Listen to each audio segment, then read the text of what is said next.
கிறிஸ்துவிலே மிகவும் பிரியமானவர்களே, 10/7/2025 உங்களை சந்திப்பதில் மகிழ்ச்சி அடைகிறேன். வாருங்கள், ஒரு நிமிடம் நாம் ஜெபிப்போம். அன்பு தகப்பனே, என்னுடைய பாதுகாப்புக்காய் ஜெபிக்கும்படி என் தேவனுடைய சமூகத்தில் வருகிறேன். என் தேவனுடைய நிறைவானது இவருடைய வாழ்க்கையில் இருந்து செயல்படும்படி நீ செய்தலும்படியாக ஜெபிக்கிறேன். எல்லா பொல்லாப்பு நாசமாச விலகி இவரை நீங்கள் பாதுகாத்துக் கொள்ளுங்க. உடைய அன்பின் பிரசனம் எப்போதும் இவரோடு இருப்பதாக முடியும். நீதியின் வலது கரத்தினால் இவரை தாங்கி நீர் வழி நடத்தும்படியாக ஜெபிக்கிறப்பா. செல்லக்கூடிய இடத்துலலாம் சமாதானமும் சந்தோஷமும் வெற்றியும் இவரோட வாழ்க்கையில் நீர் வைக்கும்படி ஜெபிக்கிறேன். இயேசு கிறிஸ்து சிந்தின பரிசுத்த ரத்தத்தை இவர் மீது ஒரு குடும்பத்தின் மீது ஒரு செய்கிற சகல காரியத்தின் மீது பூசுகிறேன். ஆகவே இந்த நாள் முழுவதும் மகிமையின் ஆசீர்வாதம் இவரோடு இருந்து செயல்படும்படி செய்தலும்படியாக ஜெபிக்கிறேன்.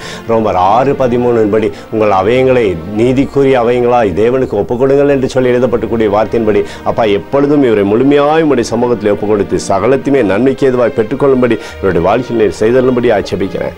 நேற்றும் இன்றும் என்று மாறாதவராகிய இயேசுடைய நாமத்திலே ஒப்புக்கொடு ஜெபிக்கிறேன் நல்ல பிதாவே, ஆமென். பிரியமான ஜெப பங்காளரை, ஒரு நிமிடம் நம்ம இந்திய தேசத்திற்காகவும் ஜெபிப்போம். அன்பு தகப்பனே, 10/7/2025 இந்திய தேசத்திற்காக ஜெபிக்கும்படியாக என்னுடைய சமூகத்தில் வருகிறேனப்பா. இந்திய தேசத்தை நீங்கள் ஆசீர்வதிக்கும்படியாக ஜெபிக்கிறேன். ஆசீர்வதிங்க.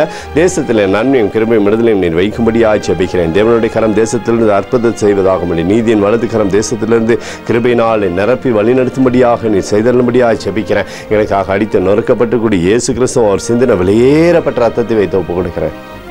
அத்தோடு இந்திய தேசத்தில் எழுப்புதலை தரும்படியாக ஜெபிக்கிறேன். எழுப்புதலை தருவீராக எங்கள் கண்கள் பார்க்கும்படி நீர் ஆசீர்வதிக்கும்படி ஜெபிக்கிறேன். நேற்றும் இன்றும் என்று மாறாதவராகி இயேசுவின் நாமத்திலே ஒப்புக்கொடு ஜெபிக்கிறேன் நல்ல பிதாவே, ஆமென். பிரியமான ஜெப பங்காளரே, ஆண்டவர் நம்மளுடைய ஜெபத்தை கேட்டிருக்கிறார். இந்த நாள் முழுவதும் கர்த்தராகிய இயேசு கிறிஸ்துக்குள் நீங்கள் வளரும்படி உங்களை வாழ்த்தி ஆசீர்வதிக்கிறேன். ஆமென்.